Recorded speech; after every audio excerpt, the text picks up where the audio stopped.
At university comes the final blow to male involvement in education. When you look at university websites and their prospectuses, it becomes very clear that females are their main focus. You'll be hard-pressed to find images of male students on a university website. More women are attending university than men. This has been the case since 1995, and the gap is widening. In 2007, 33,000 more places were awarded to women than men. In America, there are more black men in prison than there are going to college. And I think in America at the moment, 45% of university entrants are male, 55% female, which doesn't bode well for the future. The girls go to college and the boys go to jail. Men are becoming more alienated from the society in which they live. And that's a bad thing. That can only lead to worse things coming up. We already see boys don't do well at school. Girls are doing very well at school. We're already seeing now that, apparently by next year, more women will be in work than men. More women will be qualified for skilled work than men. And you can see things getting worse when when young boys are not wanting to go to university and not wanting to be educated.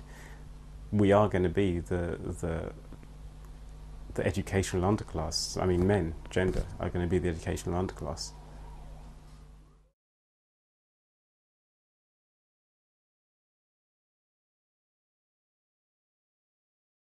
Once again, we have a positive slant on reporting when women benefit. If this were the other way round, would it be men continue to surge ahead, or would it be women held back in education? They started looking at the results in degrees, that the men were getting more firsts than the women.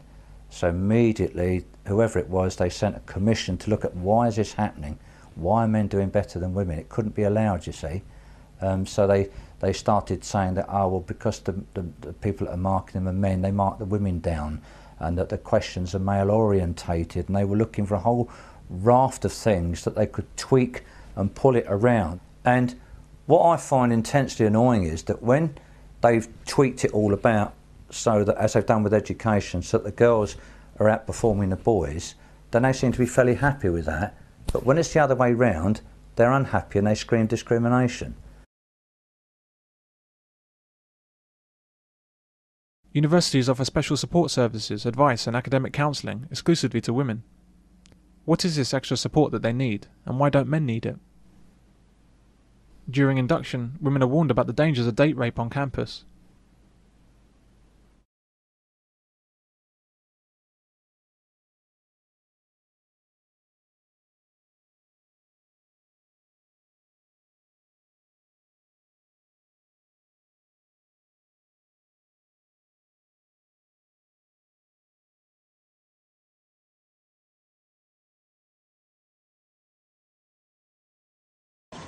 Want to hang out?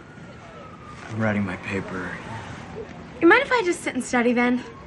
I'm fine, really. It's just, it's creepy up there alone.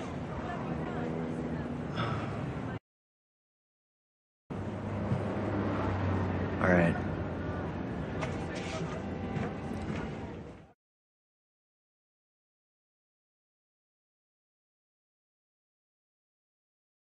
At universities, there's enormous pressure to put women in charge of departments and in charge of the syllabus.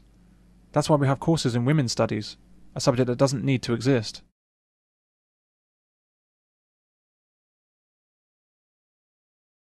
Men and women were never meant to be in competition with each other. Women are not the opposite sex, they're the complementary sex. I came across this site about women in computer science.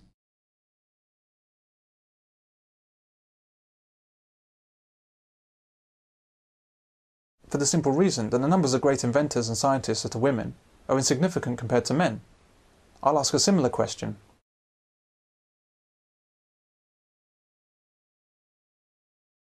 Whilst women have made very substantial contributions to man's scientific progress in most fields, the reason you can't name any of them is simply because their achievements pale into insignificance in comparison with men's achievements. And it's not just in scientific disciplines, it's in every discipline. This is not an insult, it's a fact. Men are incredibly difficult to compete with, even if you're another man. If you're a woman, you have no chance.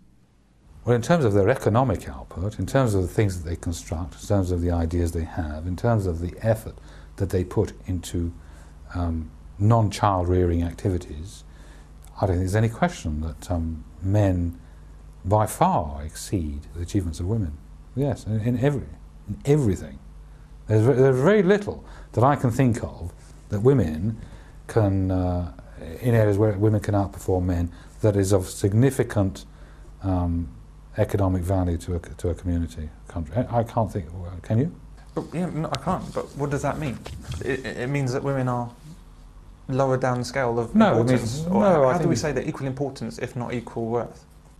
Well, because we don't necessarily need to, I mean, I think this is one of the things that women have lost.